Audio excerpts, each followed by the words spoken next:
केंद्र की मोदी सरकार ने देश के किसानों की आय दोगुनी करने का वादा किया था। इसके लिए 2022 तक का समय निर्धारित किया गया था, जो पूरा हो चुका है। सवाल है कि ऐसी कौन सी योजनाएं केंद्र सरकार ने बीते समय में संचालित की जिससे किसानों की आमदनी में इजाफा हुआ। यह सवाल सरकार से अब सदन में सीधे तौर पर पूछे जा रहे हैं, जिनका सरकार की तरफ से क्या जवाब दिया जा रहा है, यही इस एपिसोड का प्रमुख विषय है। नमस्कार, मैं हूं एसबी सिंह उजागर और आप देख रहे हैं रत्न शिखा टाइम्स। रत्न शिखा टाइम्स, देश के किसानों की आवाज। बीते 30 नवंबर को उत्तर प्रदेश विधानसभा में समाजवादी पार्टी के विधायक और प्रदेश के पूर्व कृषि मंत्री रहे मनोज कुमार पांडे ने सरकार से सवाल किया कि क्या कृषि मंत्री बताने की कृपा करेंगे कि प्रदेश में किसानों की आमदनी बढ़ाए जाने की किन किन योजनाओं से किसान की आय लागत के सापेक्ष बढ़ी है। क्या सरकार बताएगी कि वर्ष 2017 से 2023 तक प्रदेश की कृषि ग्रोथ दर क्या रही है? क्या सरकार ने कृषि दर को और बढ़ाए जाने की योजना बनाई है? यदि हां तो क्या, यदि नहीं तो क्यों?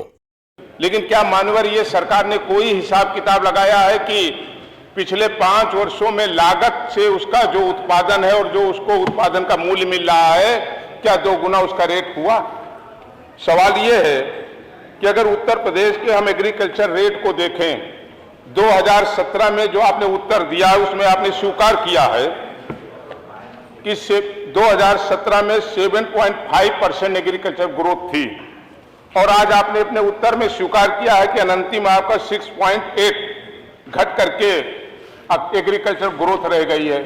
तो सवाल यह है कि किसान घाटे में है कि फायदे में है? सरकार की ओर से कृषि मंत्री सूर्य प्रताप शाही ने जवाब में कहा कि जी हां, सरकार बिल्कुल इस बात को बताने के लिए तैयार है। उन्होंने सदन के पटल पर उन योजनाओं की लिस्ट रखी जिसमें दावा किया गया कि इन योजनाओं से प्रदेश के किसानों की आय उसकी लागत के सापेक्ष बढ़ी है। कृषि विभाग द्वारा किसानों को लाभान्वित करने के लिए जो योजनाएं चल रही हैं, उसकी लिस्ट आप स्क्रीन पर देख सकते हैं। पहली योजना है प्रधानमंत्री किसान सम्मान निधि योजना। दूसरी योजना है गौ आश्रित प्राकृतिक खेती योजना।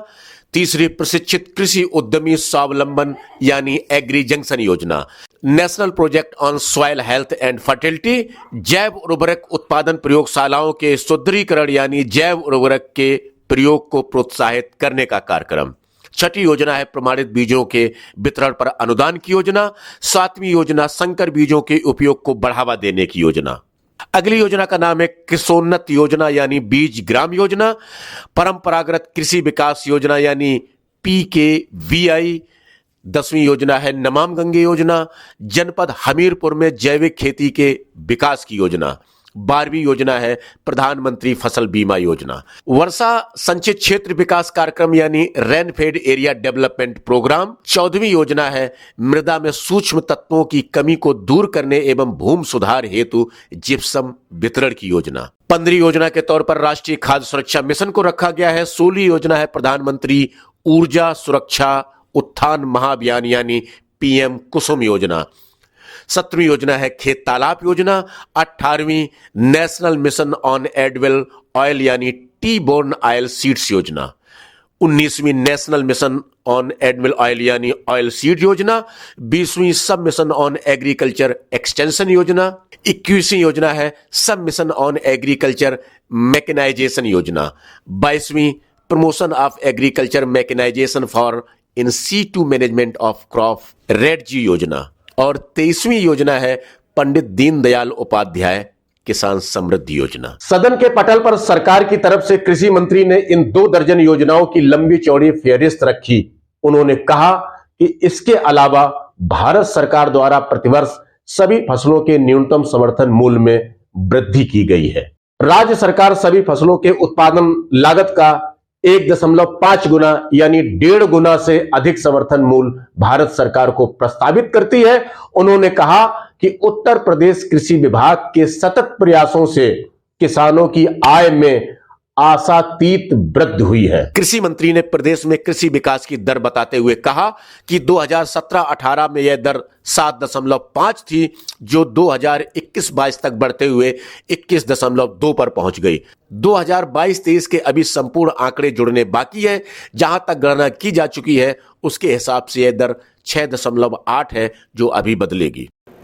ये आपके कारण ही उत्तर प्रदेश की ग्रोथ रेट नीचे की ओर गई थी, और जब से योगी आदित्यनाथ जी की सरकार आई है, निरंतर हम लोगों ने प्रयास करके इस ग्रोथ रेट को आगे बढ़ाने का काम किया है।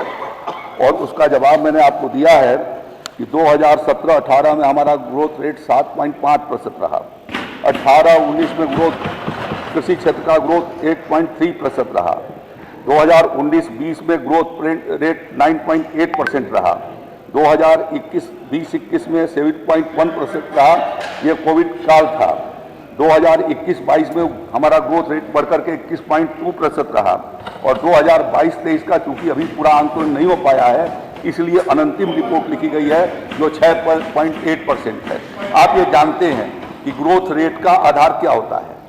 जो पूर्व वर्ष है उसकी तुलना में जो विकास हुआ, तो हमारी सरकार आने के बाद जो हम लोगों ने ये प्रयास किया, उसके परिणाम स्वरूप 2021-22 में जो 21.2% ग्रोथ रेट आई, उसके तुलना में हमारा 6.8% अनंतिम है, अंतिम नहीं है। तो इस प्रकार से आप जब देखेंगे अपने कंपैरिजन में, तो आपसे दूना रेट से हम लोग चल रहे हैं इस समय रफ्तार है। तो दोस्तों, सरकार साफ कह रही है कि प्रदेश के किसानों की आमदनी में आशातीत वृद्धि हुई है। आपकी स्थिति क्या है, आप हमें कमेंट्स बॉक्स में जरूर बताएं। हम आपके सवाल और जवाब आने वाले एपिसोड में जरूर शामिल करेंगे। दोस्तों, अपने क्षेत्र की जन समस्याएं हमारे चैनल को प्रेषित करें। हम आपकी बात को उचित फोरम तक पहुंचाने का पूरा प्रयास करेंगे। चैनल को अभी तक सब्सक्राइब नहीं किया है तो कृपया इसे सब्सक्राइब कर लीजिए। मिलते हैं फिर एक नए विषय के साथ। नमस्कार।